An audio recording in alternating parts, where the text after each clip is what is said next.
নমস্কার, আমি প্রিয়তোষ। আজ আমি সৃজনী শিল্পগ্রাম ঘুরতে এসেছি, আর আপনাদেরকেও নিয়ে এসেছি। সৃজনী শিল্পগ্রামটা শ্রীনিকেতনের কাছে। বোলপুর স্টেশন থেকে যে কোনো অটো ধরে আপনারা চলে আসতে পারবেন সৃজনী শিল্পগ্রামে। এখানে একটু সবাইকে টাইম নিয়ে আসতে হবে, কারণ জায়গাটা অনেকটাই বড়, ঘুরতে অনেকটাই টাইম লাগবে। 25 বিঘে জায়গা নিয়ে সৃজনী শিল্পগ্রামটি গড়ে তুলেছে ইন্ডিয়া গভর্নমেন্ট। প্রতিদিন সকাল 9:30 থেকে বৈকাল 5টা পর্যন্ত এই গ্রামটি খোলা থাকে। গেটেই ঢুকে বাঁদিকে আপনাদের টিকিট কাউন্টার পড়বে, সেখানে 30 টাকা টিকিট দিয়ে এই গ্রামটিতে প্রবেশ করতে হবে। আর বাচ্চাদের জন্য বা স্টুডেন্টদের জন্য 10 টাকা টিকিট। ক্যামেরার জন্য আলাদা চার্জ লাগে এখানে। একটু এগিয়ে গেলেই বাঁদিকে পড়বে একটি সাংস্কৃতিক মঞ্চ। মঞ্চটি দেখতেও অন্যরকম। এখানে প্রত্যেক বছর বোলপুরের অনেক স্কুল তাদের অ্যানুয়াল প্রোগ্রাম করে থাকে। এছাড়াও দোলের সময়, মেলার সময় এখানে অনেক বড় বড় শিল্পী অনুষ্ঠান করতে আসেন। এই মঞ্চটি ভাড়া নেওয়ার জন্য এখানকার অফিসে যোগাযোগ করতে হবে। যেহেতু জায়গাটির নাম সৃজনী শিল্পগ্রাম, তাই এখানে পুরো জায়গাটি জুড়ে আছে শিল্পের ছোঁয়া।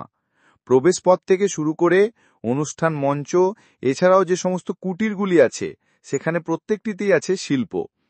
গ্রাম বাংলার হারিয়ে যাওয়া ঐতিহ্য এখানে সুন্দরভাবে তুলে ধরা হয়েছে।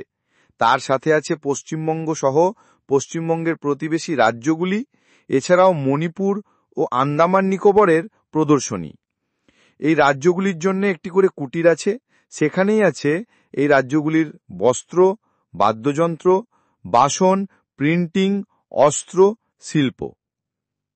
তারপর চলে এলাম পশ্চিমবঙ্গ রাজ্যে। পশ্চিমবঙ্গ রাজ্যের মধ্যে 3টি ঘর রয়েছে। প্রত্যেকটি ঘরেই পশ্চিমবঙ্গ রাজ্যের পোশাক, দুর্গাপুজোর পটের দুর্গা ঠাকুর, গান বাজনার যন্ত্রপাতি যেগুলো ব্যবহার হয়, এই 3টে বাড়িতে রাখা রয়েছে। পশ্চিমবঙ্গের রাজ্যের সামনে রয়েছে ওড়িশা। ওড়িশাতেও আপনারা দেখতে পাবেন 2টি বাড়ি, তাদের বিভিন্ন রকম সামগ্রী, জামা কাপড়, আসবাবপত্র এগুলি রাখা রয়েছে। আর এখানে বিখ্যাত জগন্নাথ দেবের মন্দির, সেটিও এখানে আছে। তারপর বিহার। এখানে ঢুকে একজন ভদ্রমহিলা রান্না করছে দেখতে পাবেন। তাদের রান্নার উনুন, বাদ্যযন্ত্র এই ঘরটিতে সংরক্ষণ করা আছে। এটি হলো ঝাড়খণ্ডের কুটির। এখানে প্রথমেই দেখতে পাচ্ছি আমরা কিছু মূর্তি, তারপর হস্তশিল্প, পেন্টিং, বাদ্যযন্ত্র ও সেখানকার কিছু অনুষ্ঠানের পোশাক। এবার এলাম আমরা মণিপুরের কুটিরে। এখানে প্রথমেই দেখতে পাচ্ছি আমরা বিখ্যাত মণিপুরী নৃত্যের সুন্দর পোশাক। এছাড়াও খুব সুন্দর সুন্দর পেন্টিং এখানে আছে। এটি হচ্ছে ত্রিপুরা। এখানে হস্তশিল্প, বাদ্যযন্ত্র, পেন্টিং ইত্যাদি সংরক্ষিত আছে। এটি আন্দামানের কুটির।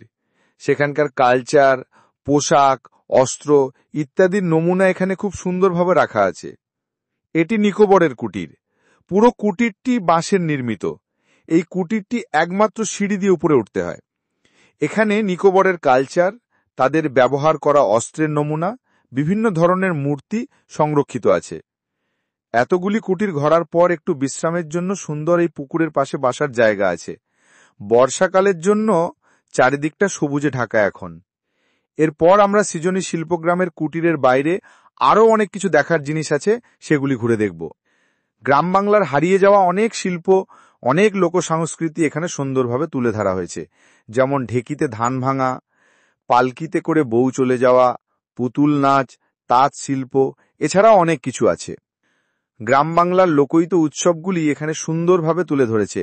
তার মধ্যে হলো টুসু, ভাদু, চদরবদর ইত্যাদি।